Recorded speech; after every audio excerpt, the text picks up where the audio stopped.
now we're going to see only medications that are used in glaucoma. We have medications that increases the drainage. This could be through the ovoscleral pathway or through the trabecular meshwork pathway. This could be direct or indirect. And we have the drugs that decreases the synthesis of aqueous humor. Decrease synthesis. This could be alpha adrenergic agonist, beta blockers, and carbonic anhydrase inhibitors. If we increase the drainage of the aqueous humor via the trabecular meshwork, would be if we give acetylcholine or something similar to acetylcholine, that would be the direct, would be carvedilol and pilocarpine. And the direct one would be if we increase the concentration of acetylcholine by inhibiting the acetylcholinesterase enzyme. This would be etiophate and physiostigmine.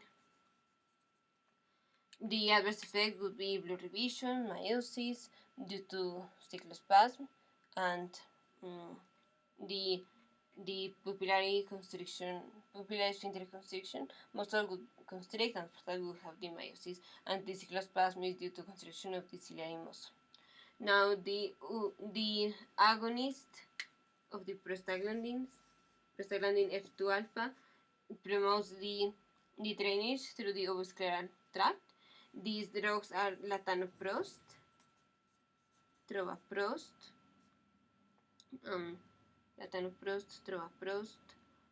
and bimatoprost. The adverse effect would be pigmentation of the iris and growing of the eyelashes. And these ones are used only for open angle glaucoma. The decrease in synthesis would be beta blockers like timolol, betoxalol, and carteolol, because they decrease the synthesis through the ciliary muscle. Alpha adrenergic receptor would be alpha 1 adrenergic receptor, that is norepinephrine. There would be vasoconstriction, that decreases the synthesis of aqueous humor, and also they would promote mydriasis. So these medications could not be used in closed angle glaucoma. And alpha 2 adrenergic receptors agonists include apraclonidine and brimonidine.